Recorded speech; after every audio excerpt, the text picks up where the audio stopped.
Thank you for joining us, Coach John Herdman. Please, one request: if you are gonna take your questions, please identify yourself with your media outlets as well. So let's start. Yeah. Hi, Coach. Hugo Ramirez from Univision TUDN.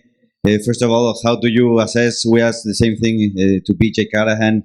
The mix of emotions, the roller coaster of this match, the competitiveness, the shootout, the extra time, and what does it mean for your group going forward? Yeah, I mean, congratulations to the US. You know, they kept fighting to the end, like the Canadians, and it was a close fought.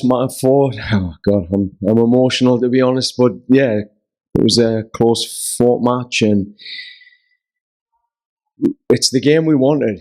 You know, I think coming into this tournament, you know, the players, the staff, the fans, Canada want to play the US more than any team, and it was the type of match, great environment. The fans in Cincinnati were unbelievable for the US. They just stayed with them the whole time.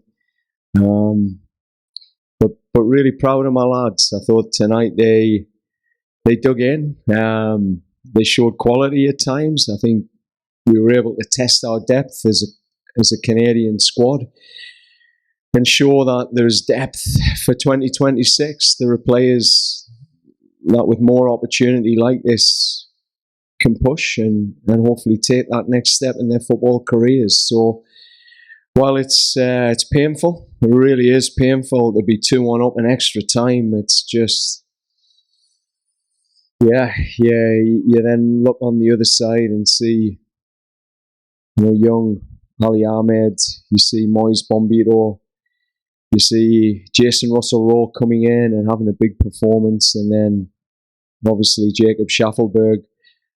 For me, just, he knocked it out the park coming into the game. Hey, Coach. Tyler with MLSandExpert.com, and you named a couple of guys. I have two questions to ask about. So can you tell me more about Ali coming off of a concussion and then getting minutes in the Gold Cup? Can you just tell me what do you like about him so much and how you've seen him mature throughout this competition? Well, it's a strange one because he played in my son's team at the Vancouver Whitecaps too. So I got to see him play every week, and you could just see there's something pretty special about this kid. And he got promoted to the first team, and he has this strange style. I mean, he can eliminate pressure. He can run all day. He defends well, and you see him just breaking from midfield. So there were some of the behaviours we'd seen in the Whitecaps. He'd played a couple of games at wing-back, full-back. He's got that versatility, but it was the games in attacking midfield I really liked. And you can see he's raw. He is raw.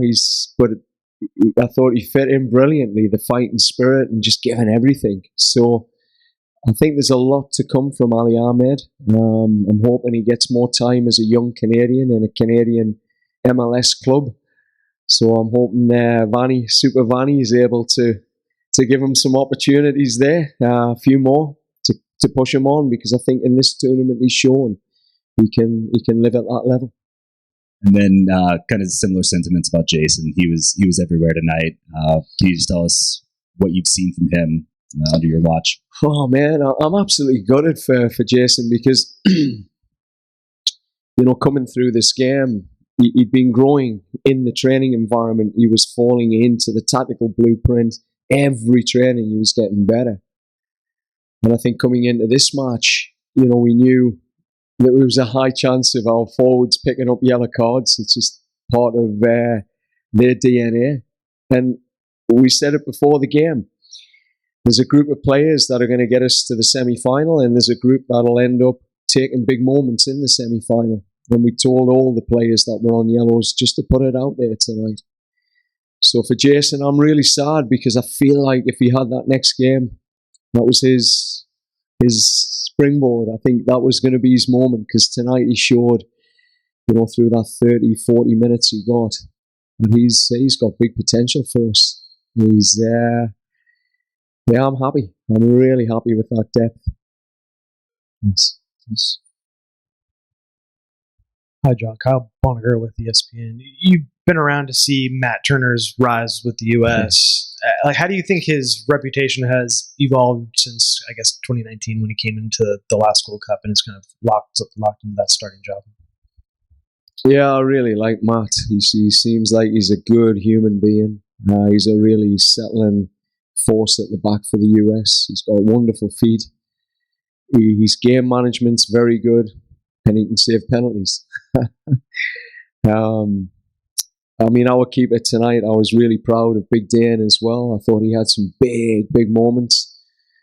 But I think Matt, shifting into Europe, it's a big step. It's another level. It's a new level of expectation. So, to see him here, an Arsenal player, playing in a Gold Cup, that's brilliant. That's what the Gold Cup needs. And kudos to the US for being able to recruit him and keep him here for that period of time.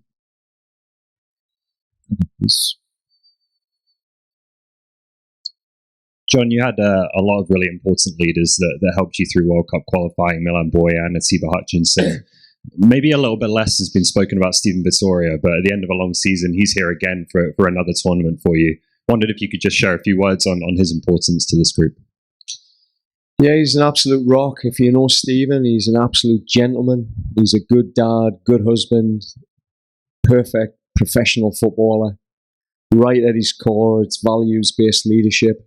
There's no ego. He's had one of the hardest journeys of any footballer, and he's in the prime of his career. These last 4 years, as a 36-year-old now, have been the best 4 years of his football career. And it's just his impact, his calm and presence on these young men that are around him. But they're learning more about him as how to be a good human. For footballers, it's a tough world, really tough world to stay grounded.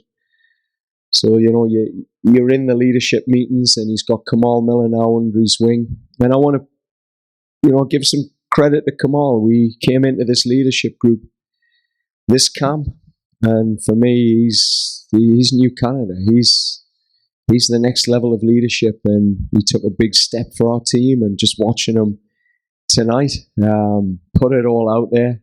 I think we've grown some leaders in this tournament. Okay, I'll take a couple of questions of online. So please, Andrew Jones. Thank you as always, Coach. Commiserations for the whole result, but your team was valiant once again. And one of those that were part of that valiant effort was Junior Hoya being the captain. And how do you feel about his contributions to the team, not only tonight and leading the line, but towards your team all throughout this whole tournament?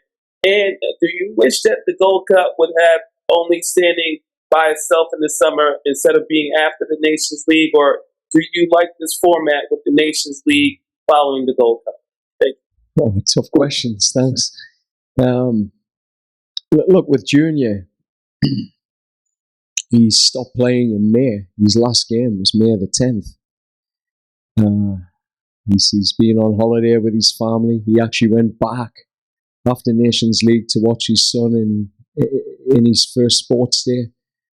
I mean, he's just grown, I think, for Canada as a leader. When I first came in, Junior had a very individualistic style, but now he's a team player. You've seen how hard he worked to stop Sands tonight in that centre of midfield.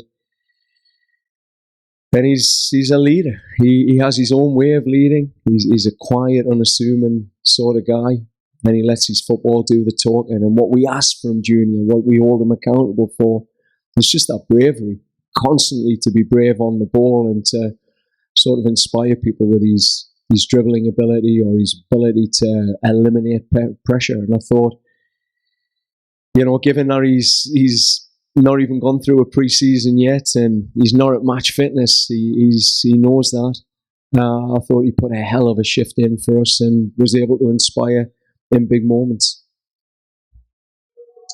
And last question for John Molinaro, please.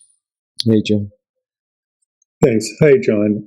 With regards to the entire Gold Cup tournament, What are the major learnings for you and the major takeaways for the Canadian team, just in terms of, especially in terms of building towards 2026? Yeah, I think first thing is, the depth, the young talent, and, that links to the question before about Nations League and Gold Cup.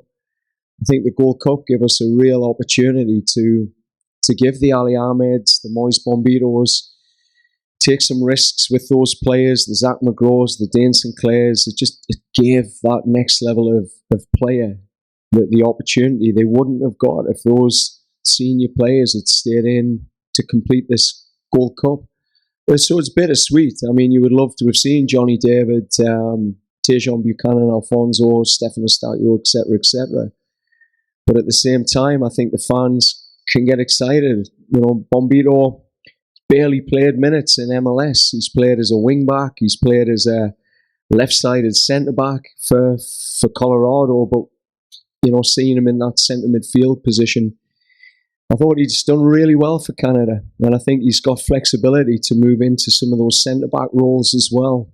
So we've learned a lot.